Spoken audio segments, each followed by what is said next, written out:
All I ever wanted for you was to go out in the world, chase your dreams, find adventure, fall in love, take risks. When I grow up, I'm gonna fly the fastest planes ever built, make the biggest movies ever, and be the richest man in the world.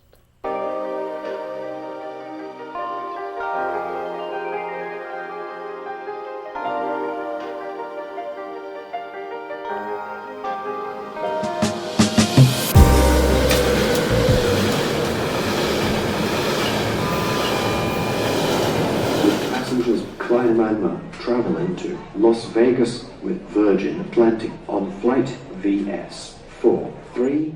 Please be advised. Yo, bro, Donald Glover just got 2 Golden Globes for Atlanta. Man, I'm so fucking excited. Man, I can't wait. For real, I can't wait. I can't wait. I can't wait for us to make our critically acclaimed piece. It's gonna be mad. It's gonna be mad. It's gonna be mad. It's gonna be mad. It's gonna be mad.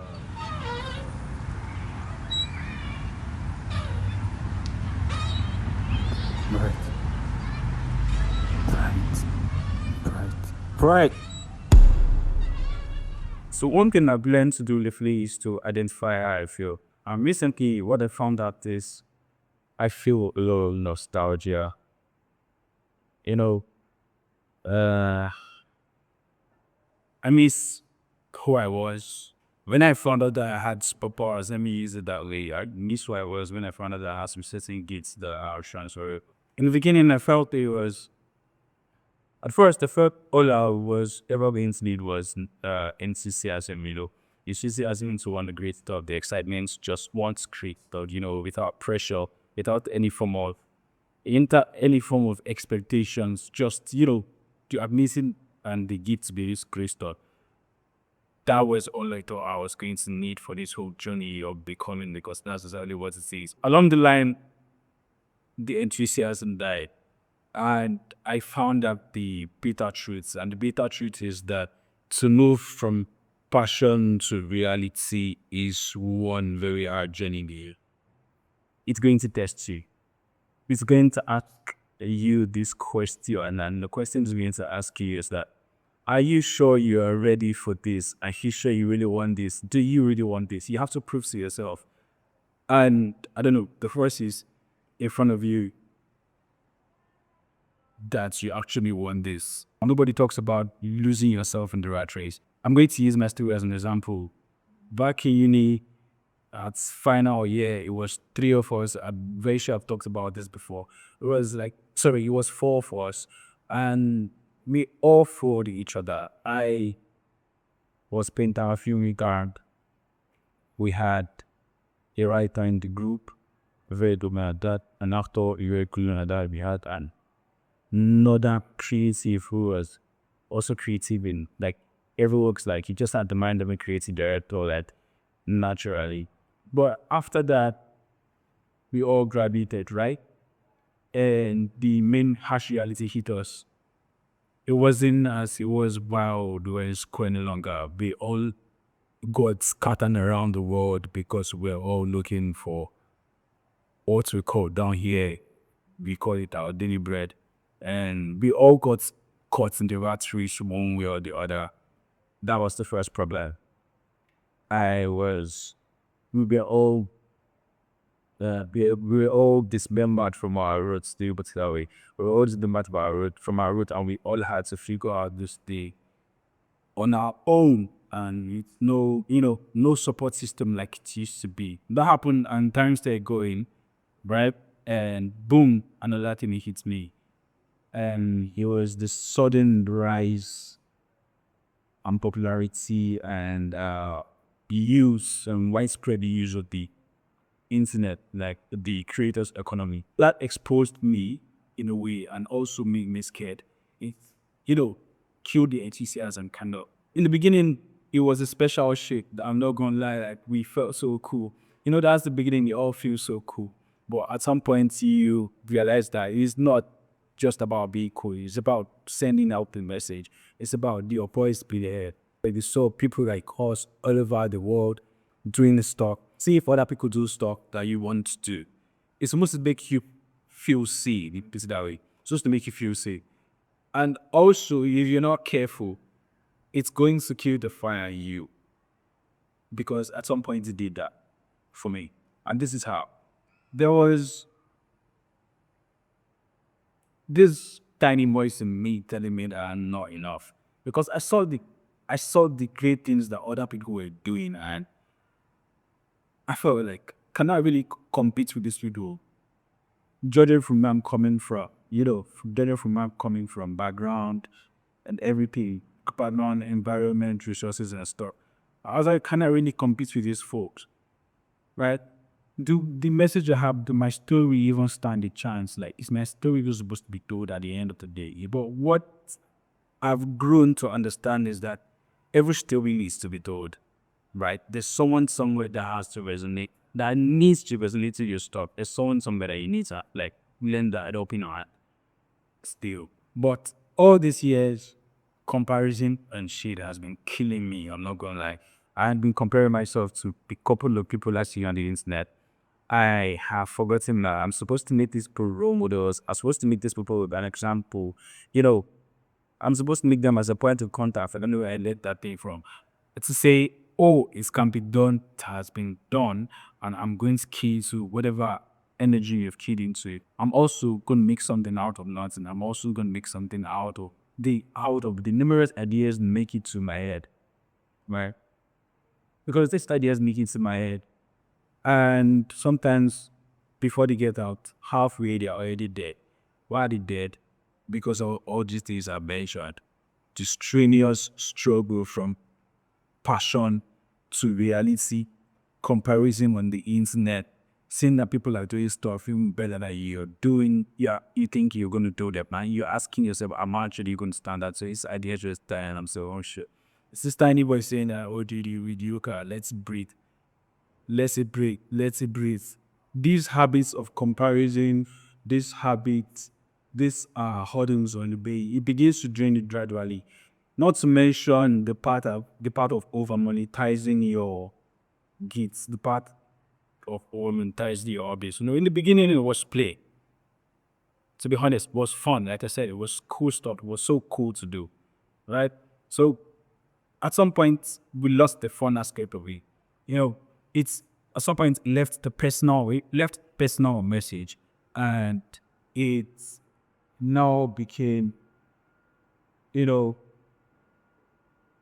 means to an end, right? Instead of making films, I'm somewhere making corporate videos for companies. Instead of making films, I'm somewhere doing motion graphics for companies. So instead of painting, I'm doing graphic design for companies, for B2B companies, right? Yes, there's nothing wrong in pixel operation. As a pixel operator who has a very loud voice and a lot of ideas that has to come out of these, right? At some point you're gonna feel down. At some point you're gonna feel depressed. At some point you're gonna feel more. You're going to feel like you have more to offer, and these platforms are not really places that you would want to spend the rest of your life at, and you will yearn for more. You definitely yearn for more. Not to forget that all these things that made me lose my spark also led some internal shit that made me doubt myself. I'm not gonna lie, made me doubt myself to a particular extent. So now it's a journey of bringing myself back to me. It's a journey back to me. So how do I plan to achieve to get to this person that I used to be and even be better? Because at this stage, there are a couple of things that I've lost.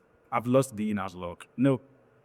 Crazy thing is that when you first start, the first thing you do is epic, because you're doing it out of no fear. You're doing it out of, your share. We're just a share between our reason and start. First things you do turn out to be epic.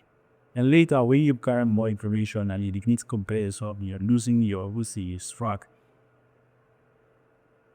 You begin to doubt yourself. How are we trying to get back to who you used to be? And in your mind, you've grown. But we all know that growth comes with work. Right? Practice makes perfect, like they say. Yes, you had a lot of information. You see a lot of degrees to do stuff. So in your mind, you've grown, but you've not done stuff, so that means you've not grown. So you try again when you try and come up to be yourself. You do something and it sucks. And they're like, wow, that's a big outfit for you. Well, first, it was hard to get out of that store, but I had to remind myself that I have lost a bit in that stock, right? And I had to like retrack because that's exactly what I'm doing. That's why I made nostalgia. I am trying to, make micro paintings. Micro paintings, a part stage of making micro paintings. I think that's the exercise that brought me to this level. So now is the stage of making micro thieves so that I won't be too overwhelmed when I get to the bigger part.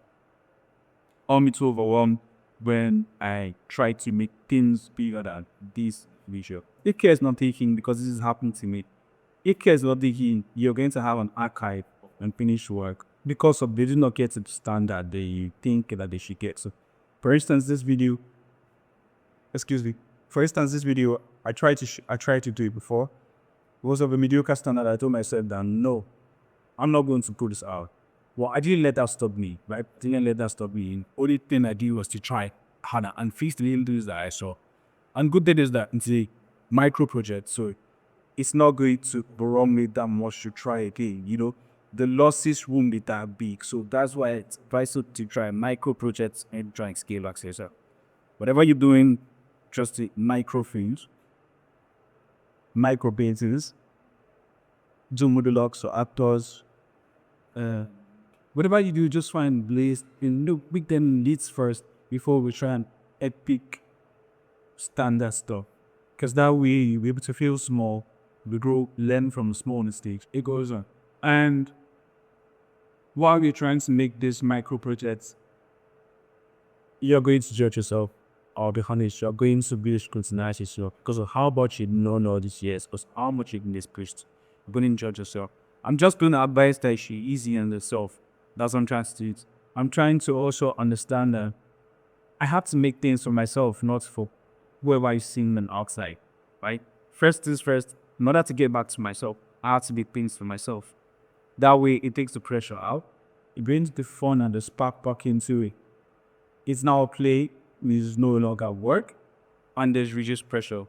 That I've said right now, and all the ways I've been trying to get back to myself, biggest part is showing up. Nonetheless, yes, part is showing up. Just try to show up every day for yourself. Right? And when I'm saying showing up, I'm not talking about showing up on the internet.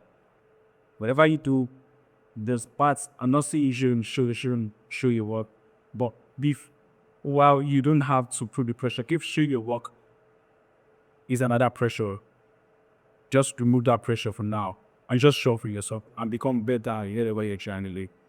At this point, I'm going to cut it here. I wish you would love him the way you're trying to do. And I also advise that you find a community that supports you whatever you do. People that sing the same song, people that are on the same trap, and see that way you do not feel out of place and you do not feel, overwhelmed to try to throw stuff on your shoulders. Are people to carry your cross with you whenever you get tired. On the part of community that's where I've been lacking, I'm not being part of any physical communities that I have to work on that. But that's one of the reasons why there's this space, right? And I want to ask you to subscribe to Be Creative because this will serve healing space when you need healing, when you healing space when you are also facing these values because they are inevitable. The challenges are inevitable around your life. So maybe you just hit the subscribe button so that you have a company. And I also try to make a community whereby I also try myself to make this auto business. That being said, I'd love to see you next time, and peace and all the best in what I read. Bye.